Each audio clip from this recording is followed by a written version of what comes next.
Learn the most advanced recruiting techniques. Land the most desirable talent. Launch your company towards massive success. This is the Higher Power Radio Show with Rick Girard.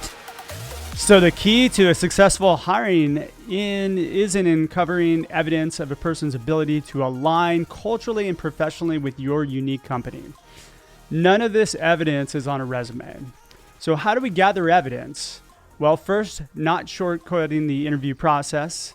And second, focusing on deep behavioral questions, then confirming your conclusions with data through assessments. I'm Rick Girard, and welcome to the Higher Power Radio Show. Our mission is to help entrepreneurs and business leaders avoid costly hiring mistakes by identifying a specific problem and providing proven solutions to enable your company to win the right hire.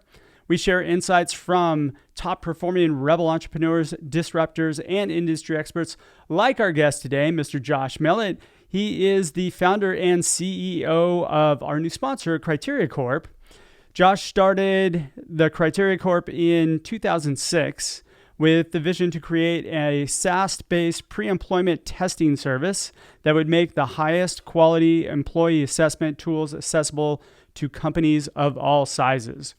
Criteria has over 4,000 customers in 40 or more countries across the globe. Nice work, Josh.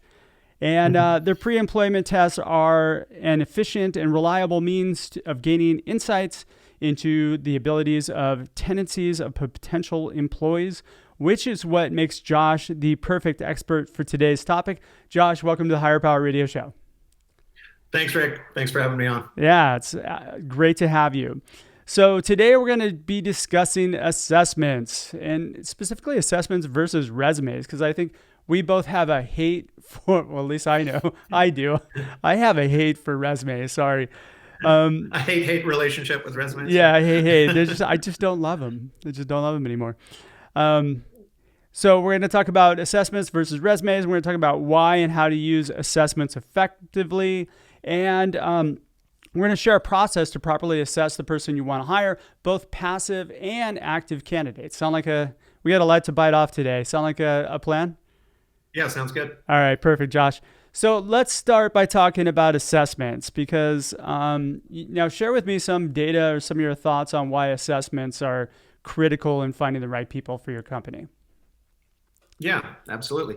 So if you think about, all the advances we've had in HR technology in the last 10 or 15 years, right? Really transformed talent acquisition.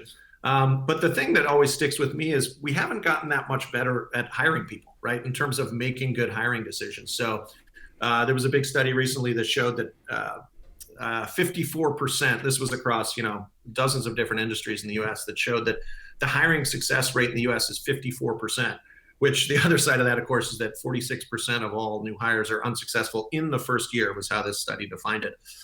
So a little better than a coin flip, right, when we make hiring decisions.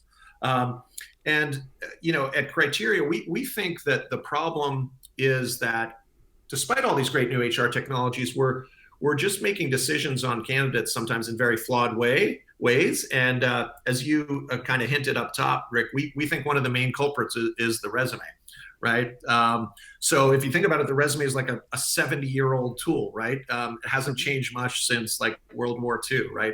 And we just feel like using this tool so prominently, as so many companies do in the hiring process, is really letting us down. And I guess I would say in a lot of ways, it's like, it's an analog tool for a digital world, and it's just not keeping up.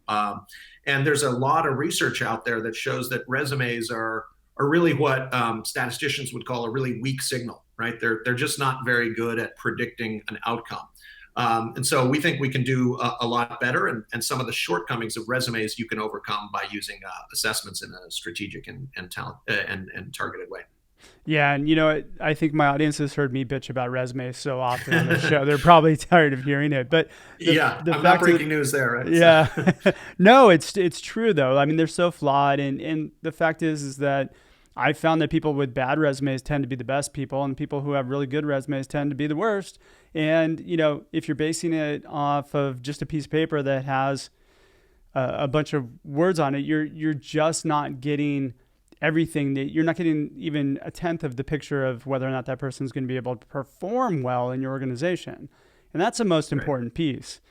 So So I'm with you 100%.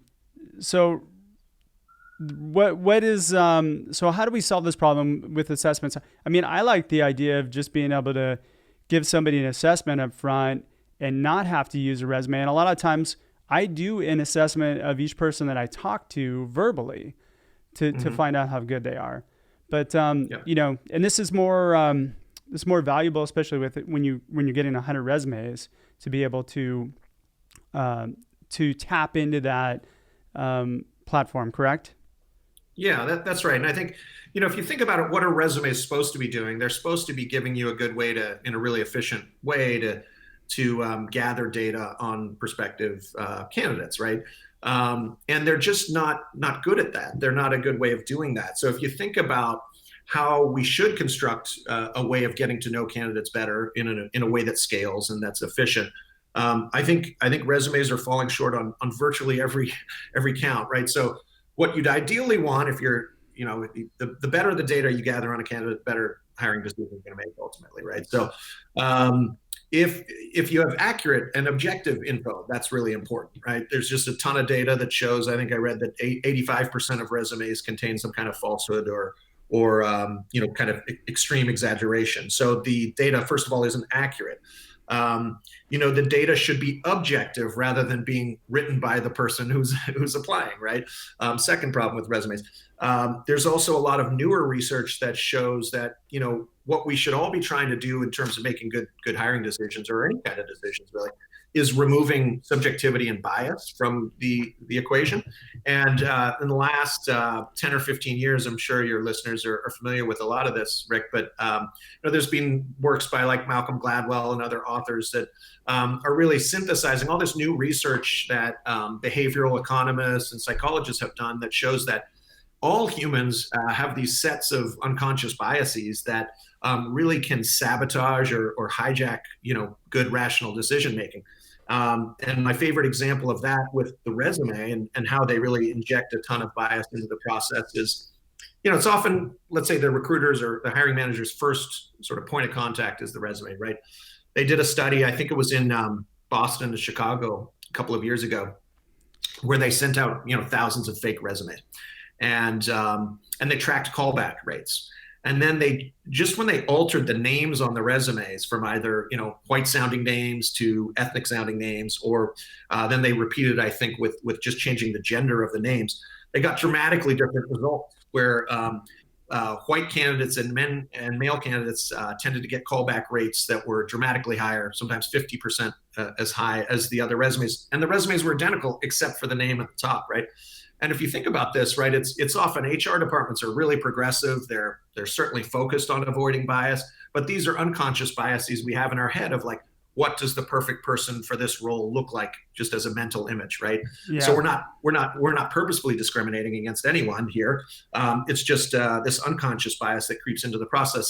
So with the resume, right, you're not even getting past the first line of the resume, right, the name, before you start encountering some of these biases. So just fundamentally flawed. And I think what assessments and anything else you do, right, not just assessments, but anything else you do in terms of you know, gathering good information to make better decisions on candidates, should focus on, you know, getting objective data, getting reliable data that you can actually verify, finding things that are job related versus things that seem job related but aren't really.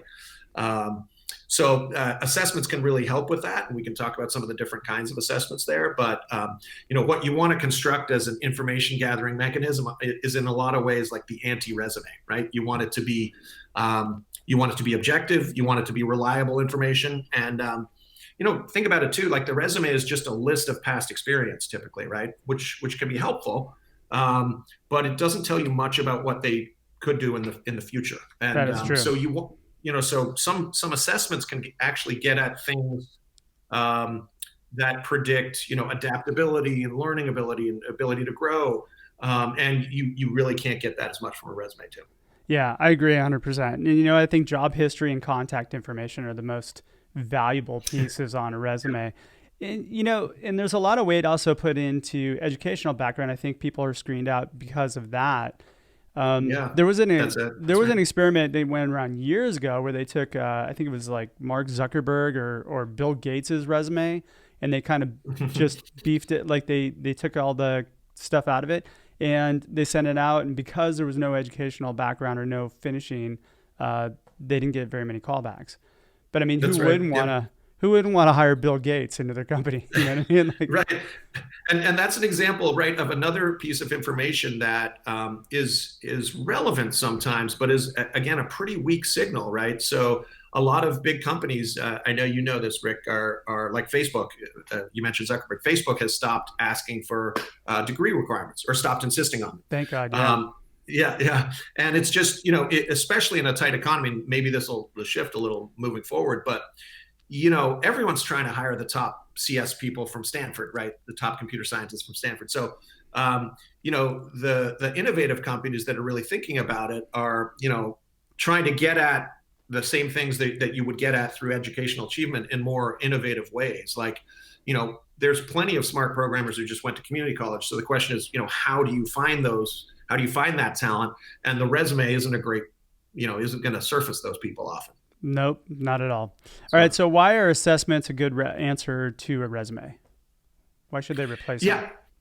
Yeah, I think so. So it's interesting, right? I think they give you really good quality objective data. It's important that you, when you're setting up assessments, if you do decide to use them, that you know exactly what they're measuring and why. So that's really important. If you go in kind of using an assessment because you've heard its name or whatever, you've heard of the brand, that's not a good that's not a good strategy. But if you really set it up in a way that you figure out what the key drivers of performance in a role are, what the job requirements are, and then measure assessment or use assessments that measure those constructs or those abilities, you'll be in really good shape. They're going to give you objective data, and they should also give you, and this is really key, anytime you work with an assessment provider, they should be able to show you plenty of evidence that it actually predicts what you're trying to predict. So some sort of business outcome, right? Like job performance in a certain role, like for software engineers, for example, or for accountants. Or the metric might be turnover or retention in certain other industries. But resumes can really not do that in terms of giving you objective, reliable data that is predictive of outcomes, and that's where assessments are a little bit differentiated, I think. Well, a resume doesn't give you any performance criteria. It just says, "Hey, I worked on this. I did this. I did." So it's a bullet point list of maybe some of the skills that you have. But the fact of the matter is, you don't know how good that person is. And that's really the most important thing that you need to evaluate or gain evidence of before you hire anyone. Mm-hmm. That's exactly right. Yeah. If you list on a resume that you have X coding skills or, these programs, that's just a claim by the person, applying for a job. So there are objective sort of scalable ways to measure those things. And that's where assessments come in. All right, well, you're listening to the Higher Power Radio Show. I'm your host, Rick Girard, and for our podcast listeners, we're going to take a quick educational moment from our sponsors. Check out what we do at stridesearch.com. There you'll find additional content and resources on how you can help build and land great hires. Today, our guest is Josh Millet. He is the founder and CEO of Criteria Corp. So we've been talking about assessments versus resumes. We talked a little bit about the good, bad, and the ugly of resumes. I hate resumes, probably not as much as you do, Josh. But all right, so let's talk about how we do this. Let's give our audience a process they can use, or the best case scenario for using assessments in their hiring process. Where do they start? Yeah, absolutely. So again, I think how people decide to incorporate assessments into their hiring process will of course depend entirely on the dynamics of what their, the specific dynamics of their hiring process and what else they're doing and when they're doing it. But as a general recommendation, as a sort of default best practice, we often recommend that you use assessments really early in the process. So if you think of the hiring funnel or the funnel recruitment marketing terms, right at the top of the funnel, we would generally recommend that you use it quite early, and I'll explain why. But with our customers, a lot of them will use it right after an application or a resume is received. So, maybe there's some quick qualifiers, and again, it would depend on the role here. But if there's some things in the application process or in a resume that are must-haves that you don't have, then maybe you filter through those applicants and then send the assessment to everybody else who meets the sort of minimum requirements. And the advantage of doing it that way rather than waiting to do it at the end is generally that it can really help you drive efficiencies, right, in terms of your hiring process. It can help you sort of know where to focus your energies first. If you look at the people who scored in the top quarter or the top half, for example, that'll all depend on a lot of factors like what your applicant to hire ratio are, et cetera. But generally, people like to use it really early in the process. Okay, got it.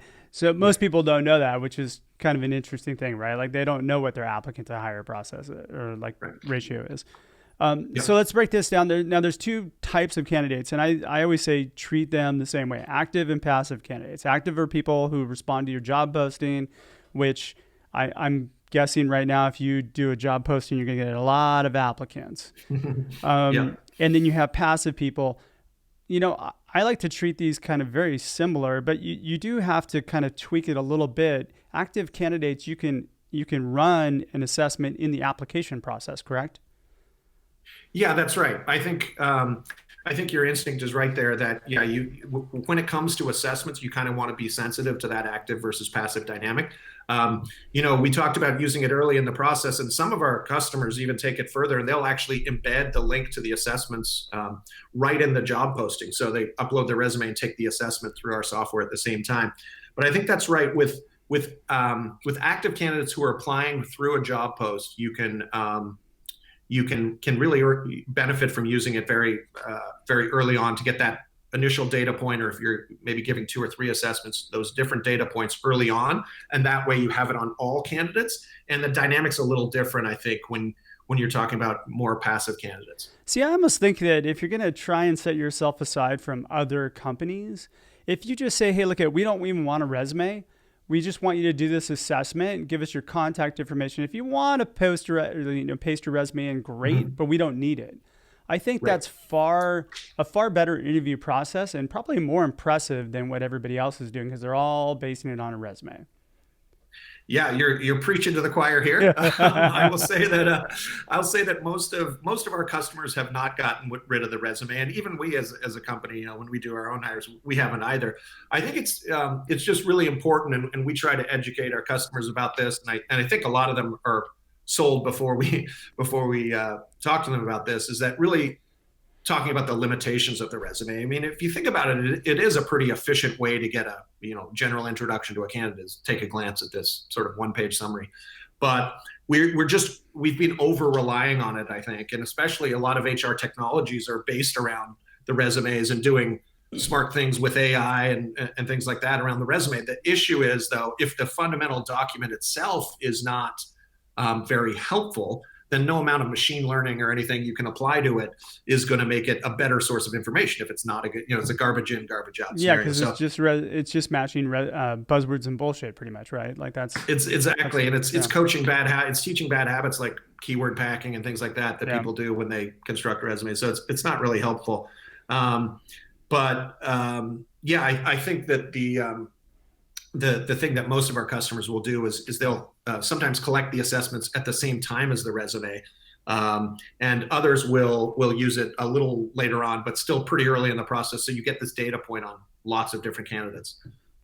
So what's the flaw rate, though, if somebody's doing it so I found if somebody's doing an assessment too early on, if they're not engaged, they're going to probably not put a lot of effort into doing it, right? So then you can be getting flawed results. But yeah, so I think, and this touches on the issue you were talking about a minute ago, Rick, with passive candidates. You do have to be sensitive to the dynamics of the hiring process. What we found with active candidates is that if they're interested in the role, they will take the time to do assessments early in the process, as long as you do a couple things. One is clearly contextualize, what the assessments are for and what they're doing. I think that's we have a thing we call internally like the candidate bill of rights, right? And if you're going to give someone an assessment before you meet them, you ought to give them information about what it's measuring and how long it takes and just basic things like that. Sure. So I think if you contextualize it that way and you keep it relatively short, what we see in our data across all our customers is that if you give assessments early in the process, if you go over about the 40-minute point, we see a real drop off in completion rates if it's more than about 35, 40 minutes. So for that remote testing, once you've got someone down to your final 3 candidates, if you're giving them assessments on site and they know you're really interested in them, then you can do more testing if you like. But as a remote sort of top of funnel information gathering device, we really suggest that you limit it to less than 40 minutes, because our data sort of shows that that's when you start to lose some candidates that you might not want to lose. Now, do you have any of your customers that actually have a timeline attached to it? So you do the assessment, we'll get back to you within X amount of time. Here's our timeline for our hiring process, so that the candidate understands exactly what to expect. I think that's really important, not just with assessments, but everything you're doing kind of top of funnel as an employer, setting expectations, and the assessments are a big part of that, because while they're really common across a lot of industries now, there's still people who haven't encountered them, maybe since school, since doing an assessment in school. So it might have been a while. And providing that comfort and that candidate experience is of course so key. One of the things that we're developing new products is in game-based assessments, and that's really part of a bigger trend towards making the assessments more candidate friendly and thinking a lot about candidate experience. So gamifying, especially our big enterprise customers really care about that. Gamifying the interview process a little bit. That's cool. Just making it more fun. Yeah. Okay, so the process for active candidates would be what then? Yeah, so a little different there. I think our customers who use assessments with active candidates tend to deliver them a little later in the process. And wait, this is active? Active candidates? Oh, sorry. With active, yeah. With active candidates. I just want to reiterate. So active candidates, you want to get the application, you're going to have them do the assessment, and then you can bring them through the interview process, correct?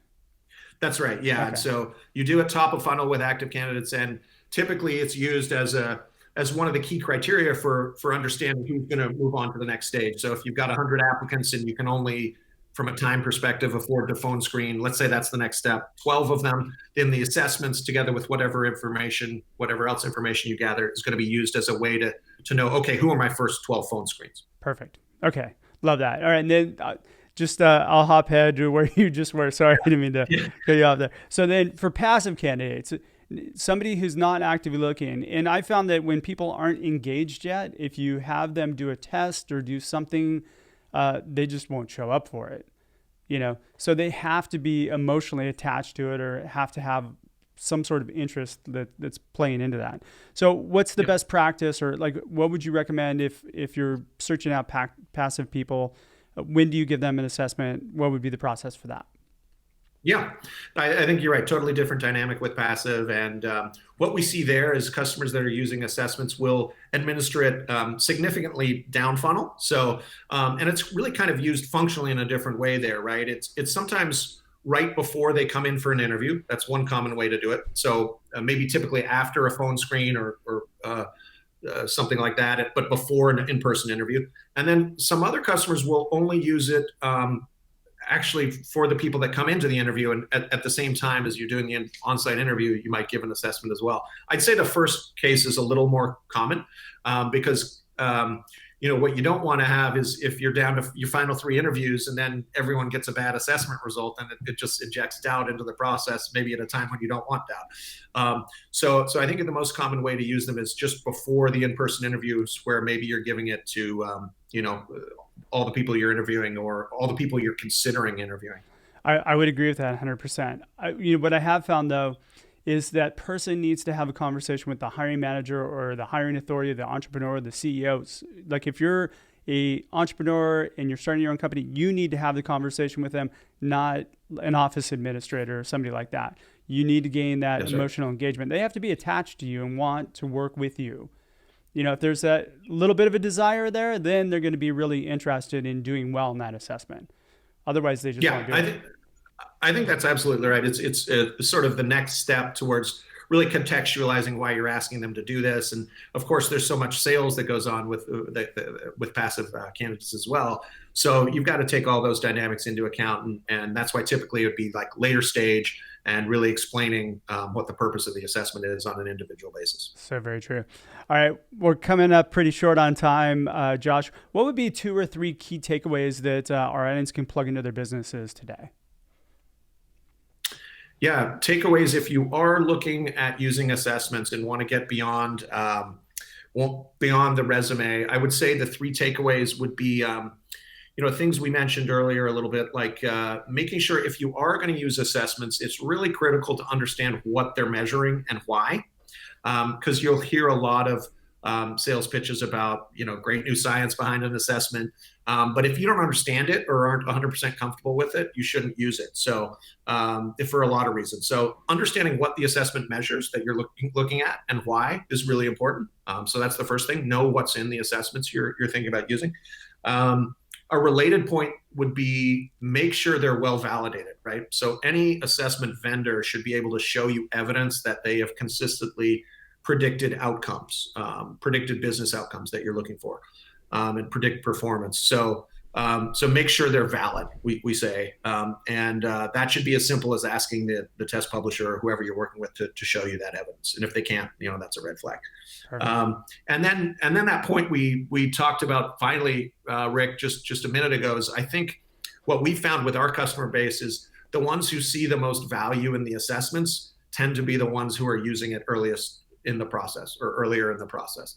So, and obviously, as we mentioned, that works a little less well for passive candidates. But when you're talking about, active applicants from job posts or wherever you're sourcing your candidates, there's a real value in delivering these assessments, getting this data to make more informed and confident decisions very high up in the funnel. Sure. So that's what we'd recommend as a best practice if your hiring process allows it, is to use it early. 100%. And if you're using a recruiter, actually that assessment before the person comes in, that confirms all their data from their assessment as well. So that just gives you a little added extra comfort in bringing that person in for the interview, right? Yep. I mean, after all, you gotta save your time. I mean, your time is the most valuable thing. So, well, shoot, Josh, we're just about out of time for today's show. I want to thank you for your time investment today and welcome you to the Higher Power Radio community. Now, what would be the best way in which the members of our community can reach you? Find out more about criteria and whatnot. Yeah, they can just email me directly at josh@criteriacorp.com, or you can check out our products and services on criteriacorp.com, the website. So perfect. Happy to hear from anyone by email, though. And we'll have that linked on our website as well. All right, I want to thank our listening audience for tuning in to this week's episode of Higher Power. Quick thanks to our team, our engineer, Christopher Decker, our producers, Andrea Ballin, Ariel Kramer, and Ayla Girard. If you're listening to the podcast, please subscribe, review, and share. If we're listening, we welcome your feedback. And after all, we just want to make this show better for you. You can join the Higher Power Radio community at Higher, that's H-I-R-E, Power, P-O-W-E-R, radio, R-A-D-I-O.com, or drop me an email at rick@stridesearch.com. Tune in next week. Our guest is going to be Greg Keller. He is the CTO of JumpCloud. I'm your host, Rick Girard, and you have been listening to the Higher Power Radio Show. Aloha. Thank you for listening to Higher Power Radio. Catch our LinkedIn Live show every Tuesday at noon, or download the podcast on iHeartRadio, iTunes, YouTube, or your favorite podcast platform. We appreciate you joining us on Higher Power Radio with your guide to recruitment success, Rick Girard.